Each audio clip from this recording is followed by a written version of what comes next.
Oh, thank you, Sarah. I forgot. Um, okay, so thank you all for the introductions. So again, I have shared with you resources, a couple of resources, and one is the Schoolyard Toolkit, and a lot of this is within the Schoolyard Toolkit.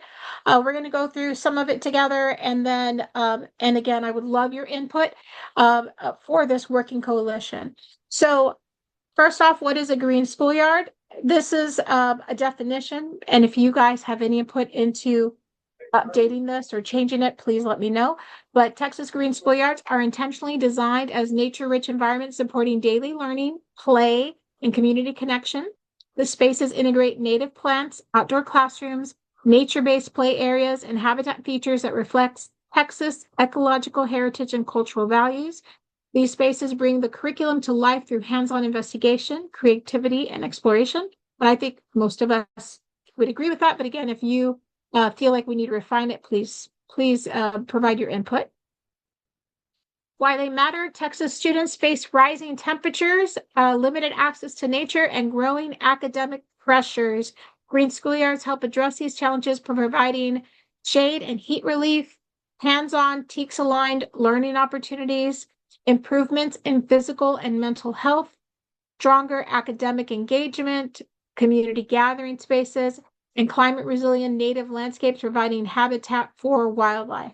Many of you are probably suffering as we are down here with an extended drought. We haven't had real rain since July, and we are seeing the need. We have lots of reports down here of people losing their lawns, whereas native vegetation is still surviving. And so these are the issues that we here in Texas are facing. These are some examples of elements within a nature landscape, a green schoolyard. So outdoor classrooms with seatings, quiet nooks and reading circles, active zones with climbing, running, exploration features, pollinator gardens, vegetable gardens and orchards, trails and wildlife habitat, climbing boulders and logs, open gathering lawns for group play, nature play areas, ponds, rain gardens and cisterns, and shade trees and structures. And these are just some of the many elements that could be incorporated. The cohort, again, this is an intro meeting. So this is the structure, and we are going to grow together. So I appreciate your input and your participation. One is to have quarterly meetings, and beyond the quarterly meetings, and within the quarterly meetings, we want to have peer learning, problem solving, and that's, coming up with what are the problems that we're facing, what are the solutions that we can offer, resource sharing as we were doing introductions. We are going to be providing expert sessions. So Sarah and I have been talking about other presentations that we can do, not only within our quarterly meetings, like we'll do next month, but also in between where we can share with the network to learn about specific areas. And so if any of you who have presented today would like to be part of the expert sessions, please let me know, and we would love to provide a presentation. Also, actionable steps. What are the things that we could be working on between these quarterly meetings, working on together? And one of these actual steps for this first part is to go through the starter kit and help give advice as to the content. We also will be doing quarterly newsletters. Everybody should have received the first quarterly newsletter, and we'll continue to offer those. Again, if you are part of the network and you have resources to share, we would love to share that within the newsletter. We also will have an email list. It's not at this point going to be a listserv, but if that's something that the group would like, we can certainly talk about that. But as of now, I will be emailing the group resources that come through me. And then sharing documents, I've created that shared folder, and that's where I'll continue to add things. So again, today's spotlight is the starter kit. I'm going to share that in a minute. We'll walk through the core components, and I would like to have a group discussion. as to input into the vision statement, which we reviewed the core principles and the 12 best practices.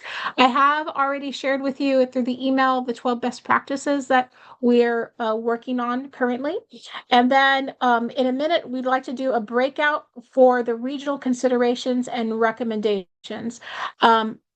I don't know if that link will work, but I believe I've shared those documents already. So I'm going to stop sharing here, and you can either work through. Let me drop that link in again, and just in case the drive did not. Give me 1 second. Let me see if I can copy that, because I don't know if you came in later, if it will. You can see it, but this is the drive, and it has the 3 documents. It includes the starter kit, which is what we're going to be looking at and what I will be sharing next. Okay, actually, I forgot that I could do off the screen. Here we go. I just need to switch over. So this is my view, that because I do everything in Canva. So this is a starter kit which has been shared with you.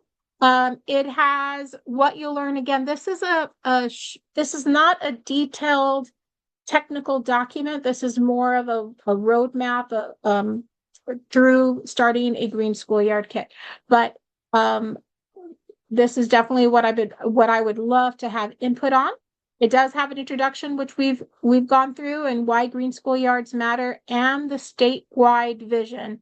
And this is where, if you would not mind unmuting yourself, if you have any questions regarding the vision, or whether, and I'm gonna make it a little bit bigger so it's easier for everybody to see, or if you believe there are elements that shouldn't be there or should be there, I'm opening it up for discussion.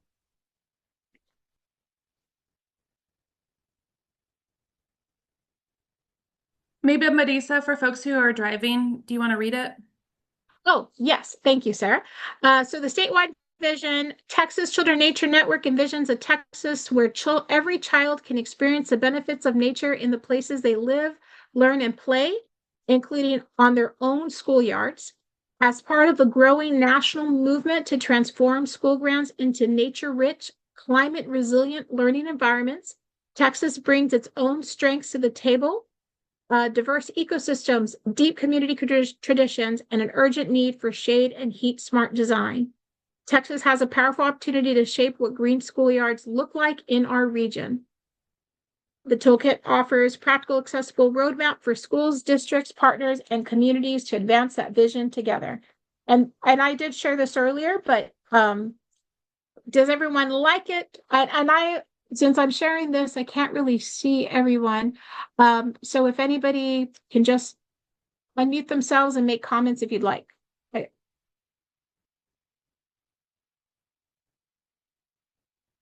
Oh, it helps if I unmute myself. Jessica says in the chat she loves this vision, getting lots of thumbs up, heart, Okay. celebration emojis as well. Okay, great. Then we will move on. And again, if you want time, I understand some people need time to process. I've shared this with you. Please feel free to email afterwards if there's anything that you think, oh, we didn't talk about. We have a document. We have in here why spending time outdoors. This is a big thing for Children Nature Network. So I appreciate that we have health folks in here, because health is a really important aspect of getting kids outdoors. So we have some statements regarding that, improving mental health, physical health, and of course, academic performances. And this was actually something TSAN had shared in previous years, but it was appropriate here. And then we also have, again, a brief roadmap. In this document, I have not completed it, but I am planning to put in tools. And so one of the tools will be an assessment tool that we will add in here. But we have some short questions regarding campus readiness, the green schoolyard journey, like all the different steps, forming a green campus team, which is really important. And then what I wanted us to review were the core principles. So if you can take some time, I'll read this aloud. So for the design principles, the core principles are shade and heat resilience, native and regionally adapted plants, outdoor learning environments, nature-based play, habitat and biodiversity, accessibility and inclusion, safety and visibility, stormwater mitigation and management. And before I open it up, I will, and again, the sample elements I believe I've shared, but before I go into that, I do want to show you, I'm going to go beyond this, that we do have these 12 best practice indicators, which I have shared with you, that have it broken down further into 12 specific practices. But this is more of a summation. The core is a summation of those best practices. Does anybody just offhand believe that there is something missing or language that needs to be changed? Appreciate any comments. And if you could put them in the chat and Sarah will read them for us.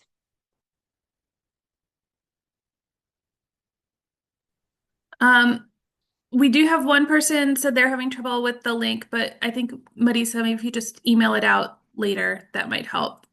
It might be Yes. a Zoom issue. Yes, I'd be happy to send it out after our meeting.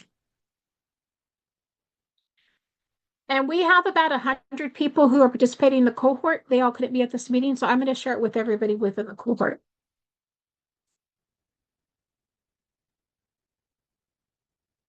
That's the only comment so far. Okay. Well, I'm happy that. Oh, go ahead. So, Azul says something about cultural inclusion, and we do have that a little later in the best practices. And then Sarah shared a potential resource link. So y'all are just getting ahead of yourselves. No, that's great though. I mean, maybe we could include in the core. So, referring to the cultural and historic, which historic. Okay, resource. Okay, thank you all. All right, any other comments before I switch back over? All right. Before I move back over, and because we're going to do the regional one, and I wanted to go through the 12 best practice indicators.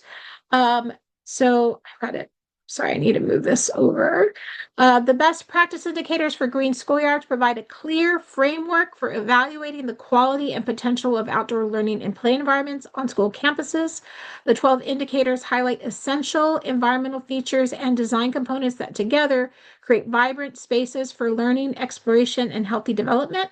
When these elements are in place, a green schoolyard can meaningfully support students' physical and mental well-being, strengthen nutrition education, expand hands-on learning through gardens and nature exploration, and contribute to reforestation, thriving microecosystems, and long-term sustainability across the campus, and I would dare say our communities.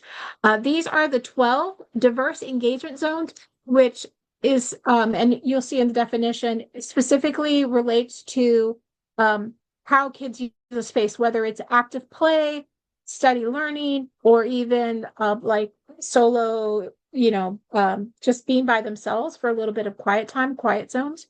Then we have outdoor learning areas. So these are the other types, I also call them zones, but outdoor learning areas, fruit producing gardens, nature exploration zones, cultural and art gardens, ample shade, whether that's through trees or through shade structures, depending on where we are in the state.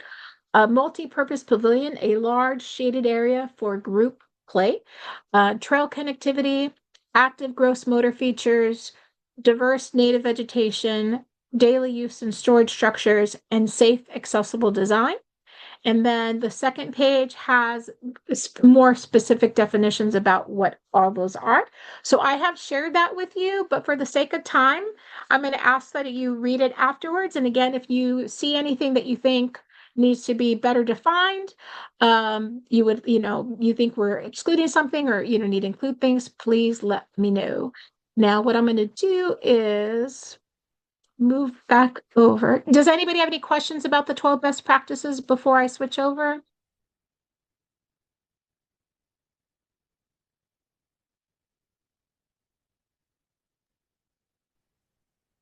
Nothing in the chat yet. Okay. Okay, then what I would like to do is break out So hopefully somebody within your group has a link and can hopefully within the group share, or you can talk about it. But there are actually, let me review that before we do that. We have regional considerations that I most definitely needed to put because I am not in many regions across the state and I'm not as familiar. So what I would like you to do in the group breakouts by region is to go over the design principles for regional considerations and you can see here we have the Gulf Coast, South Texas Plains, Hill Country, Big Bend, Panhandle Plains, Prairie and Lakes, and Piney Woods. And each of these ecosystems have very different considerations regarding heat, humidity, flooding, rocky soils, arid climates, etc. And so there's different recommendations based on that. But again, this is internet research. So if you are in those areas, I would love for you to get together and talk about, is this accurate? If it's not accurate, what language would you like to add in there? And then we'll come together.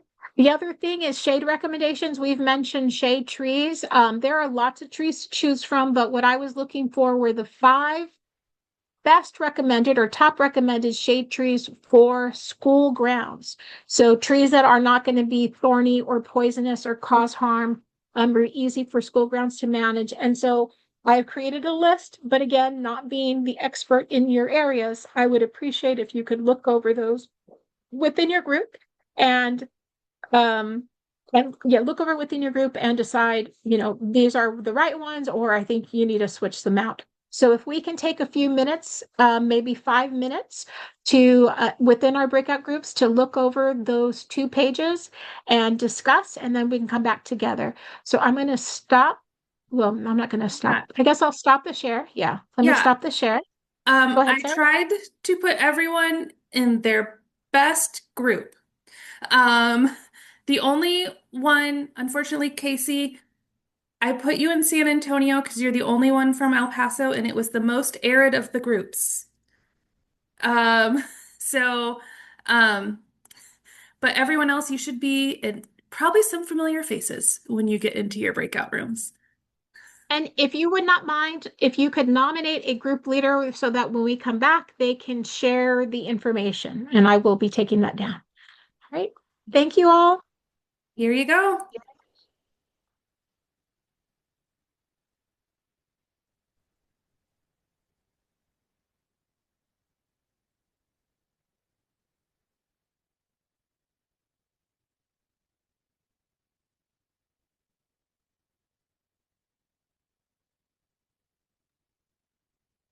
If anyone who's in here is having trouble finding the invitation to join your breakout room, try minimizing Zoom. Sometimes it pops up behind your Zoom window.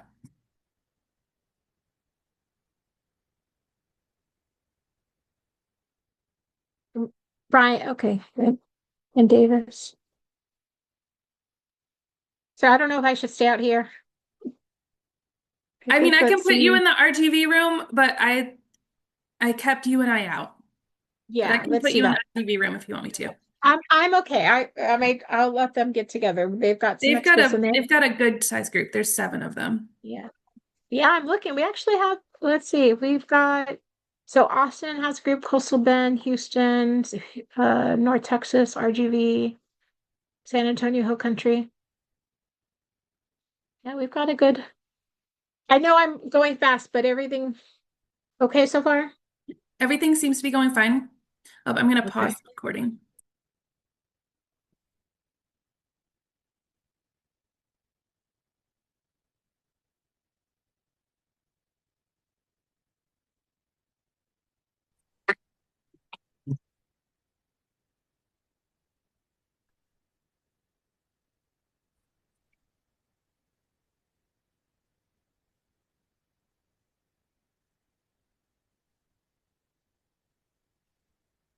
Welcome back, everyone. There's 26 seconds left, so we'll probably start seeing the flood in just a few seconds.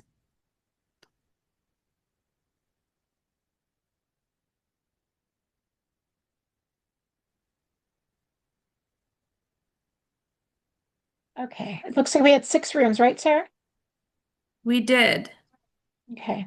If you would like me to, I can name the rooms when you want folks to join, like when you want their person to talk. Okay. Oh, that's Well, I wrote them interesting. down here. Okay. Hi, everyone. Welcome back. Hopefully you had good discussions within your groups. We only have about 3 minutes left, so we're going to do this fairly quickly. Austin, That's interesting. would you like to go and tell us about what was there anything that you saw that you needed changes with what was recommended for your region? If that was for Austin, I can go quickly.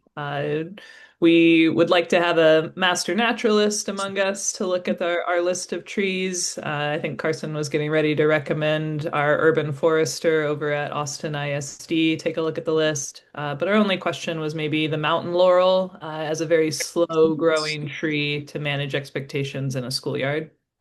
Okay. And actually thinking about mountain laurel, it's a great tree, but there is also the toxicity Yeah. to consider on that one. Okay. Okay. Thank you. Coastal Bend.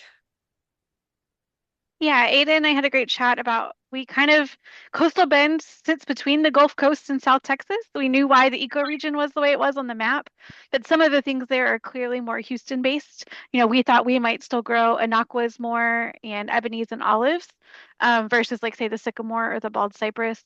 It also is just really specific with soil type, which is hard for y'all to balance of a general guide.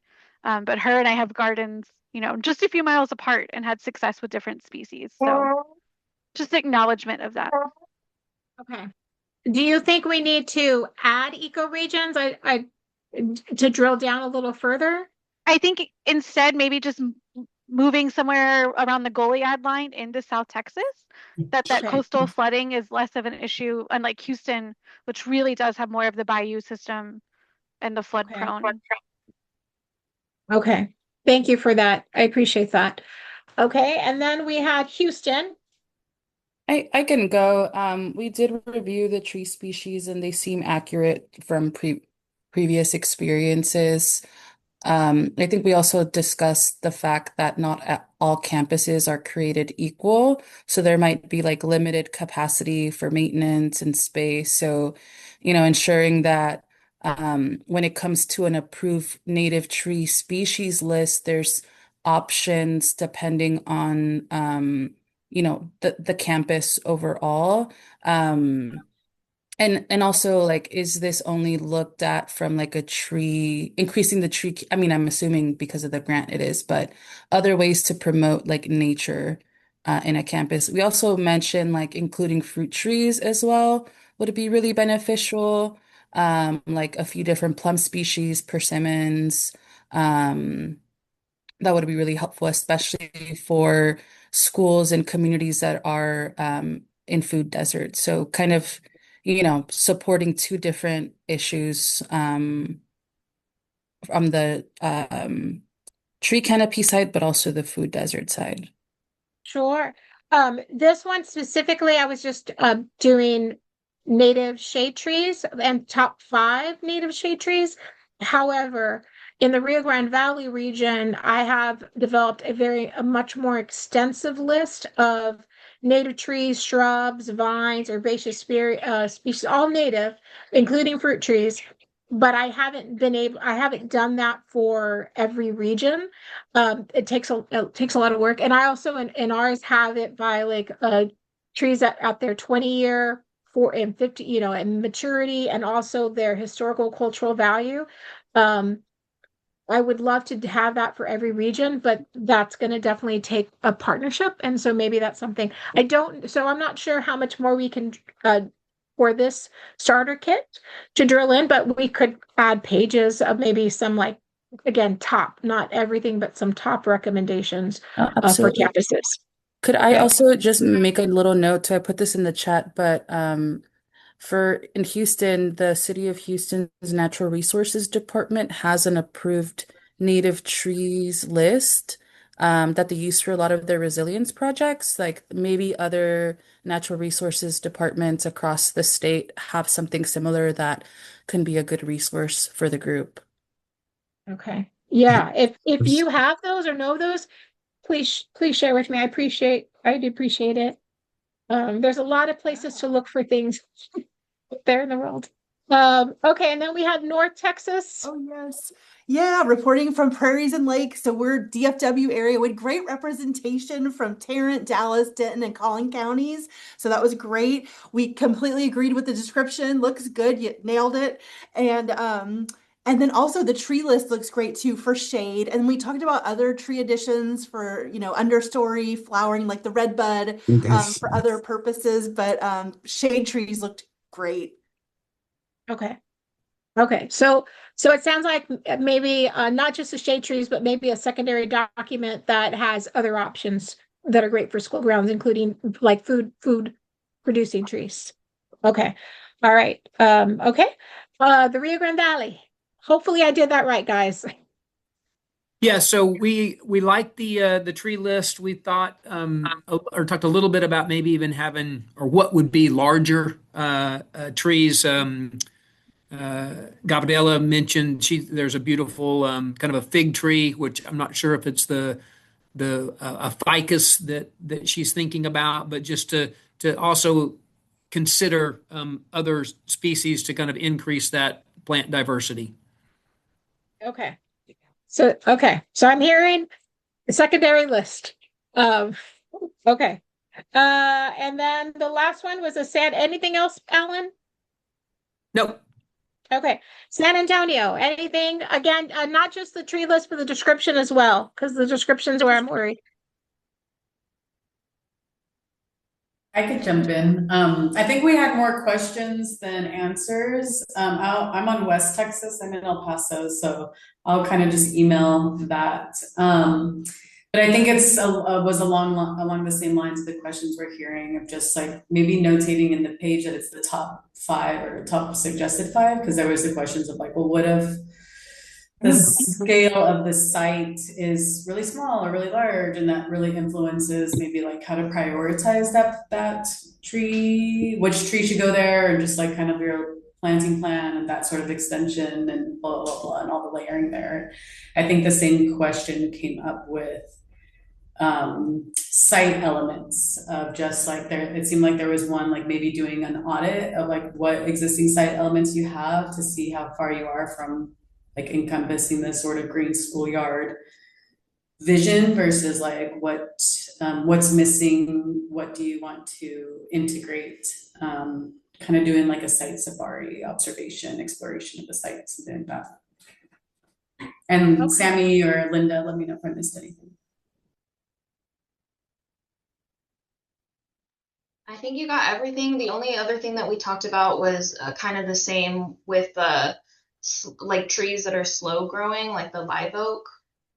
But So let me ask this. I was just wanting to put something tangible within the document, which is why I settled on the 5 largest shade trees or the best shade trees for school campuses. But do you think that leads to too much confusion and should be left out? Or do you think that we just it needs to be expanded to include other elements? Like, for example, maybe like best trees for small campuses, food gardens. Do you think an expansion or do you think a deletion? I think my biggest question with this is kind of like the intention of the starter kit is just like, is this to get, I don't know, like, it probably sounds like a dumb question, but I just think of like, kind of at the end of the day with all the information provided, what do you want them to walk out with? Like that they can then have implemented something based on this toolkit, or that they then have a starting point to understand implementation steps. In my opinion, it's the latter. So some of what you were mentioning is in the starter kit, but we weren't reviewing it. It's earlier, and I just breezed through it. But it is starting with an assessment, and then forming your campus readiness teams, and bringing your partners. So when if you guys have time after this meeting to look through all those, but it is a general start-by-start guide to get them into the process, to have them talking. But there is, as you mentioned, even within a region, there's a lot of diversity. And so every campus kind of really needs to drill in onto their own resources in order to best suit their needs. Even in the Rio Grande Valley, like between the different school districts, there's different needs between that, even though we're all in one region. And so yes, to your second part, that it's a starter guide. It is not meant to be the end all be all. I am working on a more deliberate technical guide, but it was really specifically for the Valley, and it would take some work to massage it for the rest of the state. I hope that answers the question. But there, some of that, what you're asking is in the guide. It's just we weren't going over it in this meeting. And I think what you're saying, Marisa, about scale is important just because we were talking about how, I run a small school. It's not an ISD, it's a licensed childcare. We aren't going to build a pavilion. It's never going to happen, right? But in Northside, ISD in San Antonio, that is probably more feasible. So I think what you're saying is exactly right, that there should be some scalability to the ideas. The ideas at their base are good and important, but there has to be some, version of scale to it, I guess. Yeah, that's a really good point. And there are the 12 best practices are it already exists in the OLE, the outdoor learning environments for the preschool. And so we're just trying to take what exists in that and adapt them for the K through 12 environment. So it is thinking about the larger campuses, but both documents exist. So if a site is, and again, you can use them, you're not going to use a pavilion. Well, I appreciate everybody's time. It's already 8 minutes, and I know everybody has to leave, so I apologize for that. I do want to let you know that we will have our next meeting in June, on June 11th, and Gen Thrive is going to be, we're going to have a Gen Thrive introduction with Christy Hibbler-Luton. If you're not familiar, we mentioned before, it's an EcoRise tool that allows anyone, but especially teachers, to go through and find resources within their communities, as well as people like us to explore the tool, find partnerships, and also input our own so that people can use that. So she's going to give us an introduction to that so we can all contribute to it. I do appreciate your time. I will be sending out an email with the recording, and which is a partial recording, and also with the documents. And if you have time to go through it, and again, make comments. I do appreciate all this input. We want to make this the best document and the best start to our coalition that we can. So thank you again, everyone. I appreciate you all being here, and we'll make time for introductions for the next half the next time. Bye, everybody.